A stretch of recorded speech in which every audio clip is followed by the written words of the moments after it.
महादेव का क्रोध और कामदेव का अंत। बहुत पुराने समय की बात है कि ताड़कासुर नाम के एक राक्षस ने ब्रह्मा की घोर तपस्या की और उनसे वरदान प्राप्त किया कि उन्हें ब्रह्मा, विष्णु या महेश में से कोई भी न मार सके। और ऐसा वरदान पाकर वो स्वयं इंद्र जैसा बन बैठा। उसने देवताओं को स्वर्ग से निकालकर उनकी जगह दैत्यों को बसा दिया।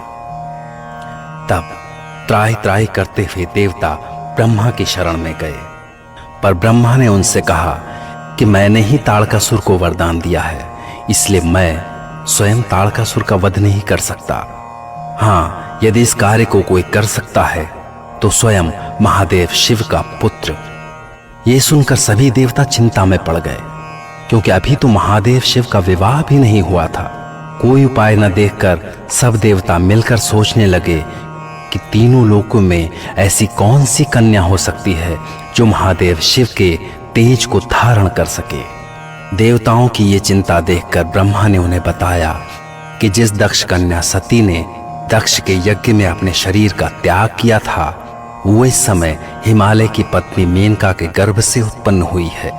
उसका नाम है पार्वती। वो पार्वती हिमालय पर तपस्या में लीन महादेव को मन ही मन अपना पति भी मान चुकी है और महादेव उसे अपनी पत्नी के रूप में स्वीकार करें, इस कामना से वो दिन रात उनकी सेवा करती है।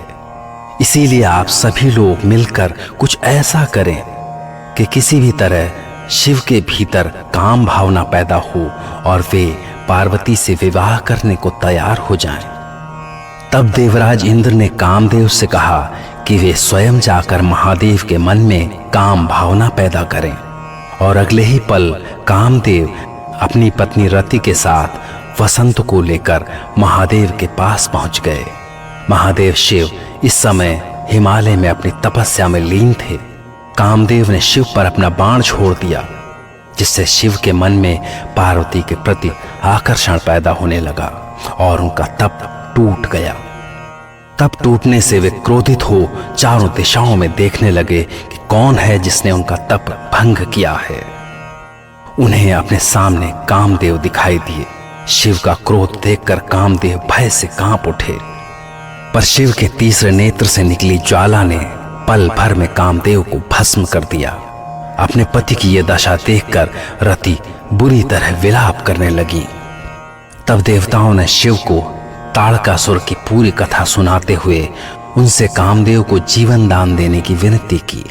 इस पर शिव ने देवताओं से कहा कि कामदेव जीवित तो हो जाएंगे, पर उनका शरीर भस्म हो चुका है, इसलिए अब उन्हें बिना शरीर के ही रहना होगा। ये कहकर शिव ने कामदेव को जीवन दान दिया और स्वयं अंतर्ध्यान हो गए। कुछ समय पश्चात नारद की सलाह पर देवी पार्वती ने पंचाक्षर मंत्र नमः शिवाय से शिव को प्रसन्न किया और उन्हें अपने पति के रूप में प्राप्त किया, जिससे कुमार कार्तिकेय का जन्म हुआ। उन्हीं कुमार कार्तिकेय ने ताड़कासुर का वध किया और देवताओं के संकट हरे।